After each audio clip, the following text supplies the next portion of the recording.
Welcome to Abram Channeling with Tom and Susanna Masseri, channel, psychic medium, and authors of Reclaiming Your Intention and Power, Conversations with an Alien, and Living Beyond Death. Here, we explore the mysteries of metaphysics, the nature of consciousness and reality, spiritual awakening, and contact with beings beyond our world. If you would like to put faces to the voices, join us on YouTube and subscribe to Abram Channeled by Tom Masseri. To contact us, visit abramchanneling.net or mediumunplugged.com. Whether you're on a journey of inner discovery and awakening or simply curious about cosmic connections, you are in the right place. Let's dive in together. Hi, I'm Susanna Masseri, psychic medium. I have a really special episode for you today. About 9 months ago, my friend and client Liz passed away. And 5 days later, her sister asked me to do a reading for her, hoping Liz would come through, which she did. And boy, she came through with information about her dying process, how she's come to understand her life, and what she's doing in the afterlife.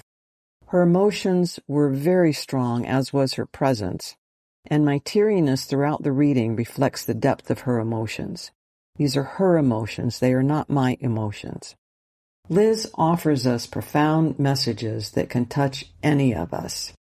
What she shares comes from her own perceptions and experiences, and because each of us walks a unique path, you are always free to hold your own views and interpretations.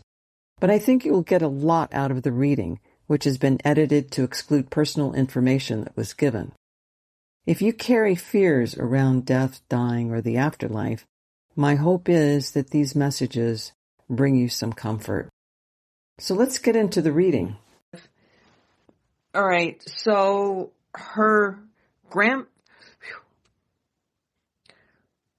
she's like coming through with just an enormous, overwhelming amount of emotion.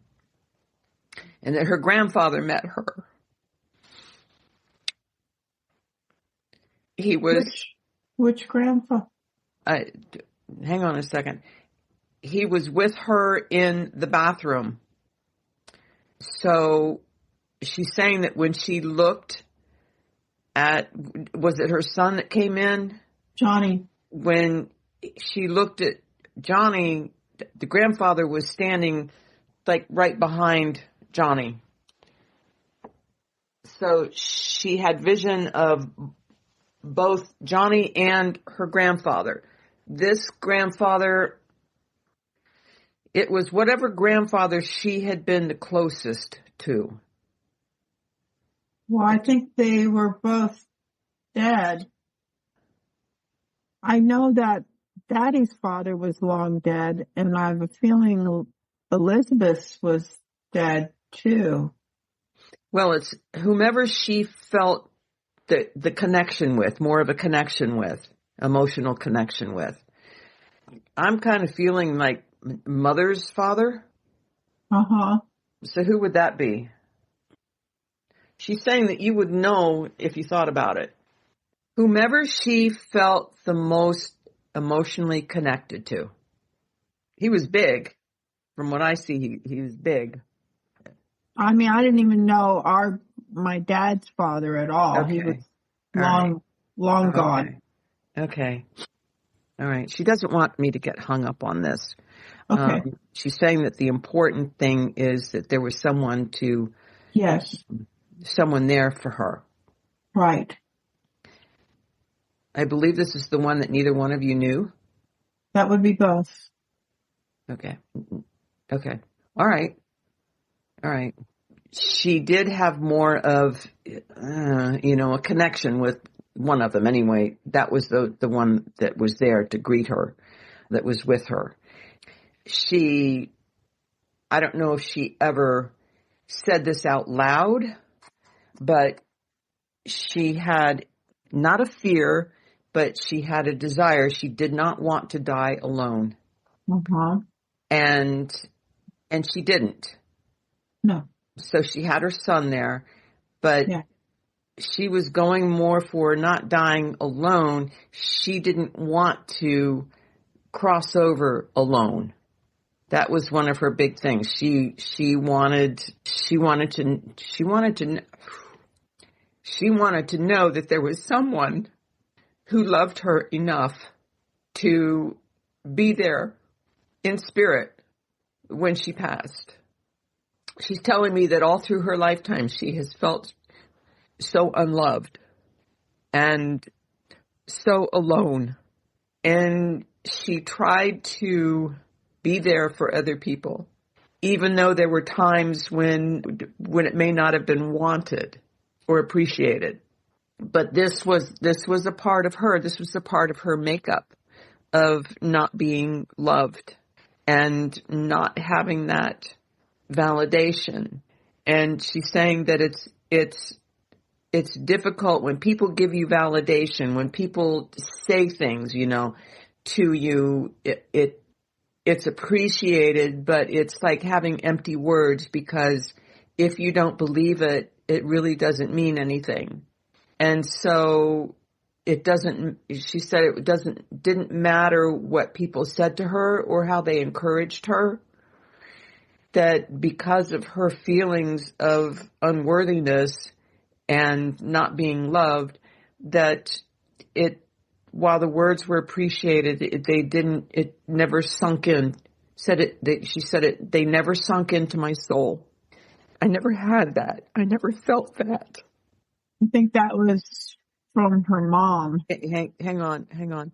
So she's saying that death, and she's talking about not only passing, she's saying it was everything that she wanted it to be, everything she expected it to be, and where she is right now is more than she could have imagined it to be. And she's saying there's so many things in life that she worried about that she realizes now was just a waste of time. And she's saying that worry is just a waste of time. It's a waste of time, and it's a waste of energy, because worry is a state of being where you are not feeling secure. And she says, I know a little bit about being insecure. And she's just saying that worrying is nothing. It's not productive at all. And it's just a waste of our inner resources. She's saying it's like dumping plastic into the landfills. It's worthless. She realizes now, she sees she's explaining life. She's saying, I understand life. It's like the Wheel of Fortune, where the guy spins the wheel and it just, it lands on whatever it's going to land on. And she's saying I can see the gears of life, and that she never understood the gears of life and what propels everything. And she's saying that everything is far more simplistic than what we make it. And she says we do a lot to jam up the gears, and that if we stop focusing on little stuff that doesn't mean anything, that's worthless, stuff that goes into into the soul's landfill, it's just a waste. Everything is not that complicated. We tend to jam up the gears emotionally and mentally for ourselves. We create our own catastrophes because this is what we think we need to do. So we have something in front of us that we can solve. And we can say to ourselves, oh, I need to look inward. Oh, I need to go through this process and go through that process. And, how am I feeling about this? And, what did I do to deserve this? And she's saying that's all games that we play with ourselves. And she just sees the uselessness of it all. And we're all guilty of it, all of us.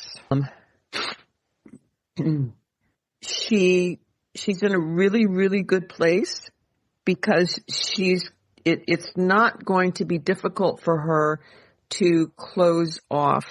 She's describing it as closing off, like the final chapter. You read the final page in her book of life. She's reading the final page of the book of her life, and she can finally close that book. And this lifetime, she says, that she just had is going to be easy. She said it's going to be easy for me to let go of. So I can move on and become something else, someone else. I have learned my lessons. I am grateful for those lessons. I'm glad they're over. I would not want to do that again, but I take the fruit from it and let go of the rest, discard the rest, because it has no more meaning for me. So beautifully said. Oh my gosh. She's in a really, really good place. She's in a really good place. What about Daddy? Has she seen Daddy yet? Or her mom? She's seen everyone. Uh-huh. She's seen everyone. She said we are still in the process. She is still in the process of, now how long has it been? 5 days. Wow, that's pretty short. She is still going through her transition. I think she's even spoken to Abram. So what she has done in this transition in these 5 days is to do what she's needed to do for herself. And she's saying there's everyone else. The next step for her is getting with everyone else and going through and just examining everything of all of them together and their dynamic as a whole. And so it doesn't feel like, it doesn't sound like that, everyone has gotten together, to go through their roles that they played for each other and their emotions and, just do a review. Just do a review of all of, their lives together. I don't believe that has happened yet. She's just been focusing on herself. She's saying that she's had a lot of help. She's realizing how magnificent she is. Oh, yes. Beautiful. She knows her purpose. She knows her path and what's coming up for her, what she wants to create for herself. What is that? Trying to find out. From what it feels like, I'm not getting any verbal answer or any visions or anything like that. What I feel from her is that she's going to be working with helping people who are having a hard time processing their emotions, who may not understand what has happened to them in death. Oh. So these are people, she's going to be helping people that have crossed over who may be confused or may be confused about their emotions. And she's saying, this is the best way that I can help people because there was so much that I went through emotionally in life. And understanding how important emotions are. They are absolutely the motor that runs us, our emotions. And she's saying that she's discovering the vastness of emotions and how our emotions are so powerful that when we feel how our emotions literally go out into the universe, and we have no idea how powerful it, in speaking in just energy wise, are so powerful. And she's saying that the power is not only in love, but it's also in hate. And that this power goes out into the universe. And where human beings don't understand is how important their intention is when they put these emotions out into the universe, and what intention drives those emotions. She's saying she wants me to tell you how important your emotions are and to embrace your emotions and not to push them away. She's saying that when emotions get to a certain point within you, then you put up the stop sign. You put the hands up, no more, that's it. And she's saying that you need to learn how to embrace it all, no matter how painful you think it might be. She's saying that is going to be good for your emotional health and especially for your mental health if you allow yourself to do that. Because your mind, when you do that emotionally, she's saying that when you do that emotionally, your mind does what your emotions are telling it to do. So when you put kibosh on those emotions, your brain is following those orders. And sometimes that's not the healthiest of things to do. And then she's saying that you do that over a lifetime, then that affects your own perceptions, your values. It leaks everywhere. And then she's saying it's a cycle. So you push down certain emotions, that affects your brain. Your brain does what your emotions are telling it to do. And then in turn, your brain and your mental status, your mental well-being, your emotional well-being, then filters back into your emotions. And she's saying it's just a cycle. And that you have to stop that cycle. And the best way to stop that cycle is to allow your emotions, allow them to come up, allow yourself to feel pain, because the fear of pain is worse than the actual pain itself. She's saying also she has been with she's saying puppies. I've been with her puppies. So I don't know how many animals and what kind of animals that you've had that's crossed over, but she's been with them all. With the ones that have crossed over? Uh-huh. Uh-huh. Oh. And which is the one that passed that you're expecting to come back? Bobby. I was thinking Buddy, but Bobby. And she's saying that Bobby was your baby. Yeah. Now I know I do this because I see energy. I call Bobby he, but Bobby was... She's an alpha girl. Female. Yeah. Is not quite ready. She's coming through with such a calm, purposeful, illuminated, evolved energy. Well, she evolved herself. Yeah, she did. Her terrible circumstances. Yeah. Well, her mother really danced on her head. Yeah. Yeah. And I know she's apologized for it, but it's those things go deep. They do. And they don't ever go away. She gave her that sense of unlovability and worthlessness. Yeah. Yeah. I can relate. We've talked about this. And she did a lot of work. She did a lot of personal work. Yeah. And I've seen that mm-hmm. that calm wisdom, luminous wisdom. I've seen that come mm-hmm. through her. Mm-hmm.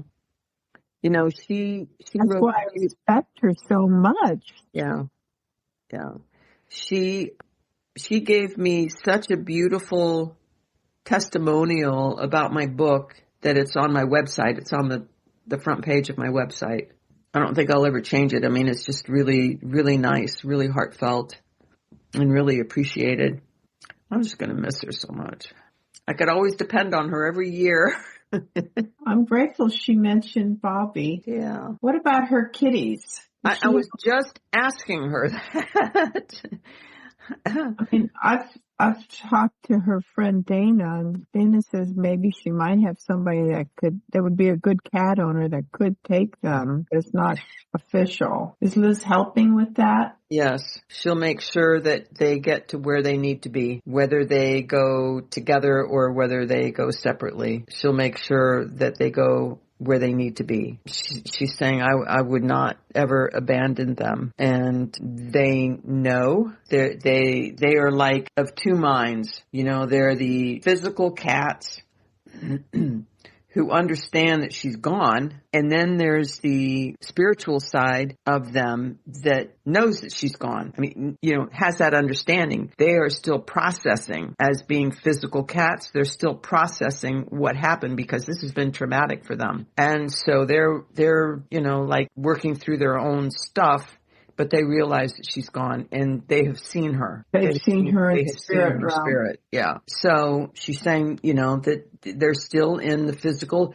in this reality, in this physical reality. So they are going through what they need to go through, but they still also have the understanding that she died and that they have seen her in spirit and that she's not dead. But she's saying she will make sure they go to where they need to go. Did she ever have a dog? Well, I remember they had dogs when she would be like, they had a dog when she was with this one guy when I went to visit her, and it was chained up outside. It was miserably cold and I was very upset about it. And then I asked, what happened to that dog? And I don't know what she said. It's just like, oh, we got rid of him or something. She's not attached to the dog like the cat. It was a big white dog. Well, I'm not seeing the dog, but from what I'm getting from her is that she has met up with that dog. She regrets what happened to the dog, but also understands that that's what the dog needed to go through being in this life. It sounds incredibly harsh, you know, when someone or something suffers at the hands of human beings. She wanted to have a love relationship so badly. She's saying that it was more the guy. She closed herself off emotionally about the dog because she didn't like what was going on, but it was more important for her to have this relationship. Yeah, I saw that.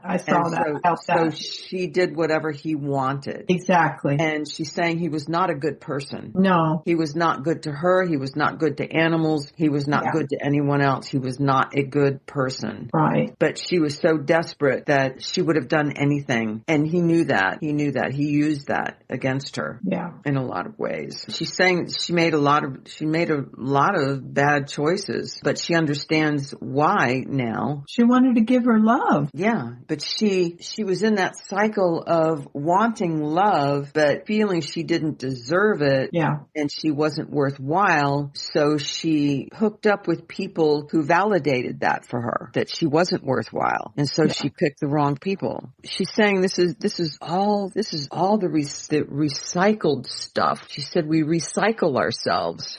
That sounds like Abram. What's that mean? Huh? What does that mean? We come back over and over and over again. Oh. And we recycle ourselves and we choose a life, we create a life, and we come back to experience what we need to experience. She's saying that people come back so they can experience individual emotions. So even though where she is, there's no definition, there's no name calling of emotions, that emotions just are, that we recycle ourselves, we keep coming back and coming back and coming back to experience certain emotions and how we create our reality with those emotions. So she's saying this is why someone could have 100 lives, 200 lives, 300 lives, because we come back to experience circumstances that will evoke strong emotions in us. So it could be a life of love. It could be a life of hate. It could be a life as a victim. It's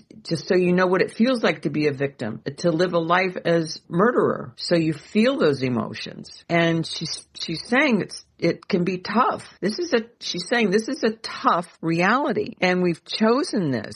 Everybody here, she's saying, everyone here has chosen to be here because they are brave enough to want to experience those tough things for emotional and spiritual growth. Did she and I know each other before this life? Yes. Oh. Yes. The prominent one, you've been together for many, many, many, many lifetimes. Both of you are existing at this present moment in a parallel life. You have spent time together in between lives, having in between lives together, and physical lives in this reality. The most prominent that comes through is that you were her mother in ancient Egypt, like bordering on Egypt and Mesopotamia. It was around that time. That's when both of those societies were forming. And I see you were a relatively high stature. She was your daughter. Life was comfortable. And from the feeling that I'm getting, it was a good life. So I was a good mother? I guess you were.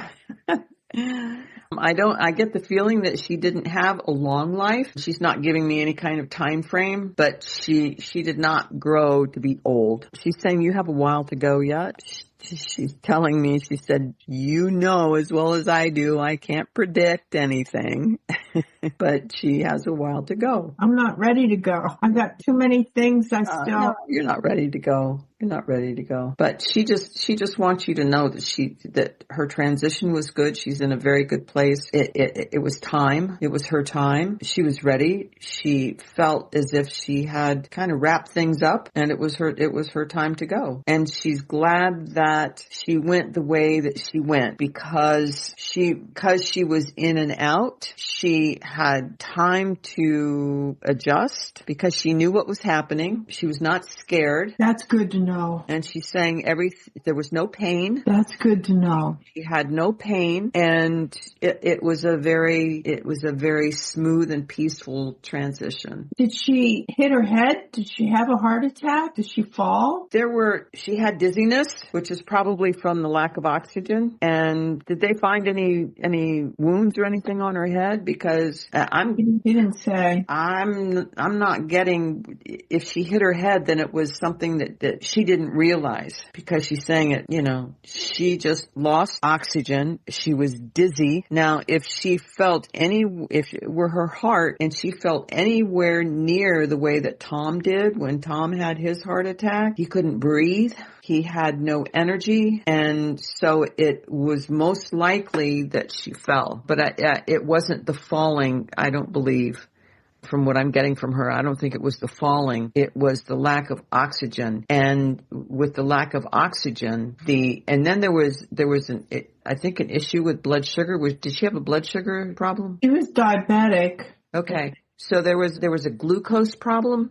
She was saying there was a glucose problem. And because she's saying the body just kind of clicked into gear. Okay, we're dying now. And so it affected this organ, that organ. And it was like signals went out to all of her major organs and said, okay, this is what we're doing. You go first, you go second, I'm going to do this and you do that. And she's saying it was like an orchestra, that the inside of her body was doing this, that it just went into, okay, we're dying now, let's get busy. And I'm getting goosebumps with this. It's going down on both my legs and my arms. And so she was aware of that, and she was like fascinated by it, that her body was doing this. And my neurologist, whom I get, Botox treatment. For your migraine.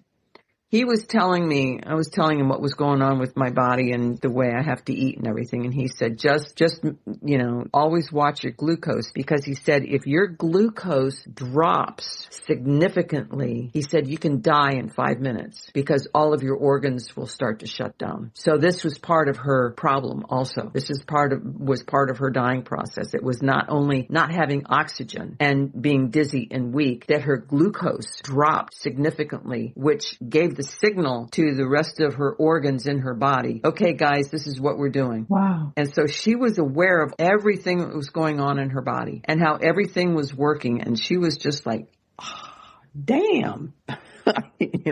So she was aware.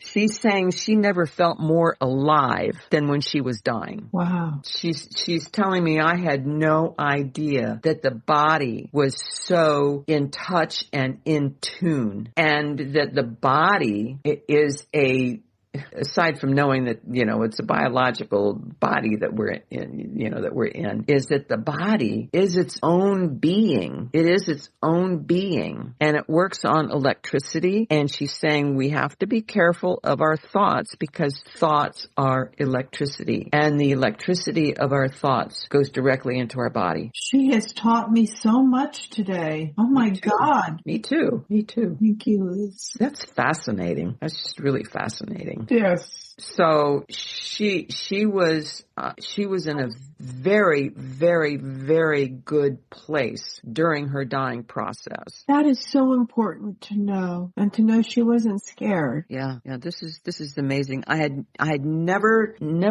thought of that thoughts are electricity, and I know our bodies are electricity. We're run on electricity. That our thoughts go directly into our body. So it's not only, change your thoughts, change your life.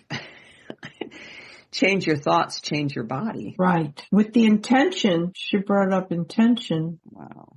It's pretty amazing. I hope she'll come through for me again many times in the future to help me. Saying that she'll do automatic writing with you. Automatic writing. Mm-hmm. Okay.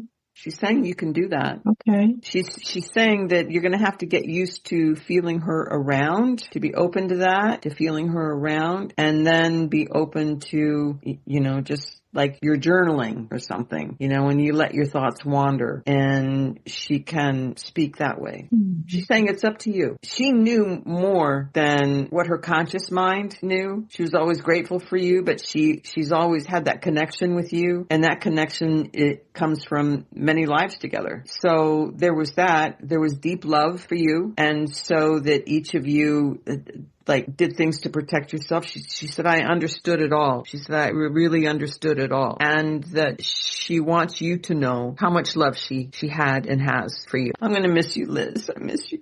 Thank you, Sue. Yeah. Thank you so much for spending this time with us today. If you enjoyed our conversation, please subscribe and share the podcast with anyone who might resonate with these topics. We'd love to have you join us for the next episode as we continue exploring consciousness and spirit together. Until then, take care and keep seeking.